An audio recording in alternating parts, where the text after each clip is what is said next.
यार मां हाणे सुम्हां थो, मूंखे सुबुह जो ऑफिस जे लाइ निकिरणो आहे, मूंखे ॾाढी निंड पई अचे। पोइ भला तूं हीअं कर, मूंसां अचे सुम्ह हिते। न यार, मां पंहिंजी खट ते आराम कंदुसि, पोइ तव्हां पाण में वेही गॾु कचहरी कयो या सुम्हो, उहा तव्हांजी मर्ज़ी। पुजारी साहब थोरी उथण जी तकलीफ़ कंदो।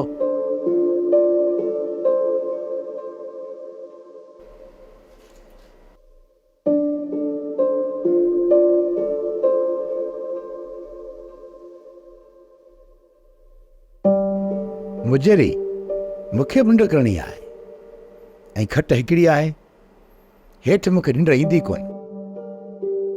जेकॾहिं तूं चईं अॼु मां तोखे हंधि हेठि विछाइजां, अॼु हिकु राति तकलीफ़ कर खणी। न भई न, ईअं न चओ। महिमाननि जो अचणु ईअं सम्झ त मालिक जी करम नवाज़ी हूंदी आहे। अबा उतां ते अॼु महिमान घणा थी विया आहिनि ऐं खटूं बि पूरियूं कोन्हनि। ऑफिसर खे अॼु पट ते सुम्हणो पवंदो। दिमाग़ ख़राब थियो अथई छा? ऑफिसर असांजो महिमान आहे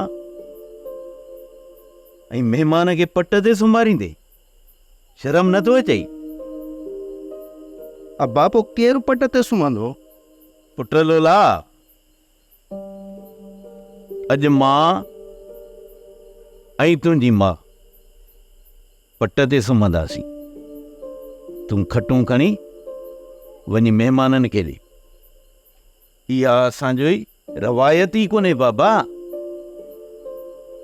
जो असां घर धणी खटुनि ते सुता पिया हुजूं ऐं असांजा आयल महिमान पटनि ते सुम्हनि। इहा रवायत असांजे काछे में कॾहिं थी कोन्हे।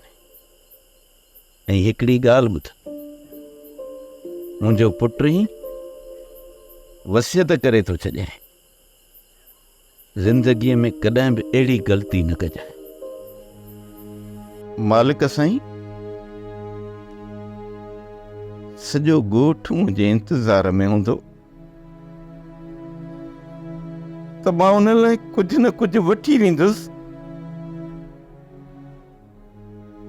पर जेकॾहिं मां हथे ख़ाली वयुसि न त उन्हनि सभिनी जूं आसूं ऐं उमेदूं ख़तम थी वेंदियूं। रब्बुल आलमीन तूं भलाई कर त मां हितां कुझु न कुझु खणी वञां। जे मुंहिंजे ॻोठ वारनि जूं उमेदूं उहे बाक़ी न रहनि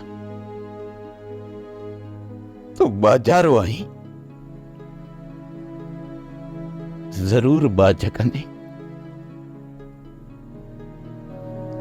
आमीन सुम आमीन। सोप सीरियल मोहब्बतुनि जो माग तमाम एपिसोड्स ॾिसो हाणे HD क्वालिटीअ में। विज़िट करियो असांजो YouTube channel Sindh TV HD drama. Subscribe कयो असांजो official YouTube channel Sindh TV HD drama ऐं वधीक अपडेट लाइ बेल आइकन खे क्लिक करियो।